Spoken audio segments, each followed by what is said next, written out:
protagonist in this, Lee?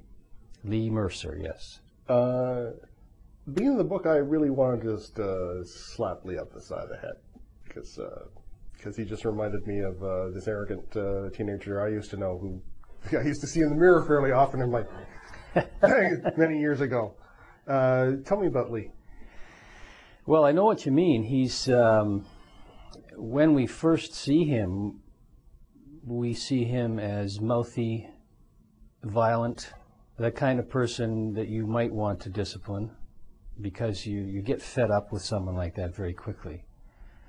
But if you know teenagers well, that you'd know that that's almost always a defense mechanism for a person who's hurt inside, or who has been hurt by something. And that attitude, that, you know, in your face, prickly up front, maybe even punch you around attitude is always a defense mechanism. But we see, when we get to know Lee, when we first see him, he's this kind of jerk that's, as you say, you don't warm up to him at all. No.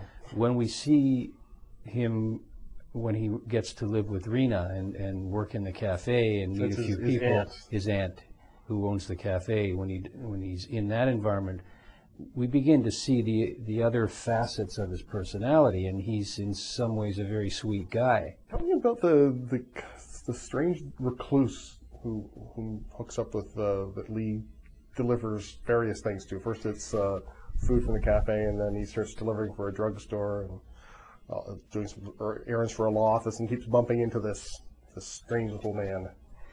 Well, Bruce Cutter was a brilliant electronics engineer, and when he was in university, he decided that he wanted to join the Armed Forces Reserve. And the reason he wanted to join was he wanted to be a peacekeeper. He didn't want to be just in the Army. He wanted to be on a peacekeeping mission if he was sent anywhere. That's what he wanted to do. He was a pacifist. You think the Armed Forces is a funny place for a pacifist to go? Although when you follow his train of logic, it seems to make sense. Following his train of logic, that's the way he was able to do what he wanted to do. And Canada has a reputation, until perhaps the present campaign in Afghanistan, Canada has a reputation for peacekeeping all around the world. And Bruce wanted to do that. At the same time, he was fascinated with, became hooked on video game, not playing, but inventing, and came to invent a video game that made him a lot of money, so that when he lost his sanity, if you want to put it that way, at least financially he was all right. Now he was successful in being sent on a peacekeeping mission, and he went to the Balkans in the early 1990s. Specifically, he went to Croatia. He ends up, though, in probably the worst place that Canadian peacekeepers ever found themselves, which Carol Off wrote in her book, Ghosts of Medak, Medak Pocket. Yes. And it was a spot where peacekeeping became something else, and here he is stuck with a blue helmet. And their plan was to set up between the Serbs and the Croats, and then gradually spread wider to push those two lines apart. And everybody knew they were going in there.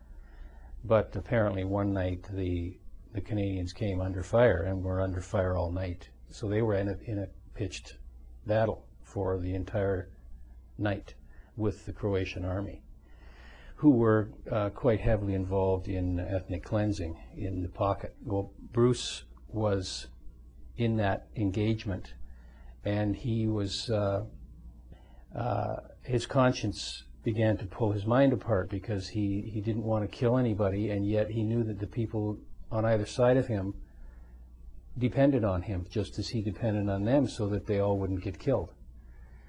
That contributed to his breakdown, and then in the subsequent days, the Canadian Army was involved in the investigation of war crimes by the Croatian Army, and they found lots of evidence, and the kinds of things he saw destroyed him. And I think Lee puts it that he saw things that none of us should ever have to see. He also learns that you can't always just make it better. You can't just fix things. And that's what makes this a realistic novel, and that's what makes a lot of good young adult novels good. Is they're realistic. They don't show people in fairyland situations. They try to present life as it is, and that's the way life is, isn't it? You can't fix things sometimes. Stuff you've done sticks to you. Stuff you've done sticks to you, and there are things that you might like to fix or improve that you can't do all by yourself, but you can do your part of it. And I think one of the worst things we teach kids as a society is that you can't do anything. There's nothing you can do. I think that's one of the biggest lies we tell them. And some of our politicians even promote that. You can't do anything. It's inevitable. Well, it isn't inevitable, and we can do something, but we can only do what we can do. And that's another thing he learns. Peacekeeping starts with the person you see when you look in the mirror. The book is The Blue Helmet. I'm speaking with the author William Bell, and The Blue Helmet, published by Doubleday Canada.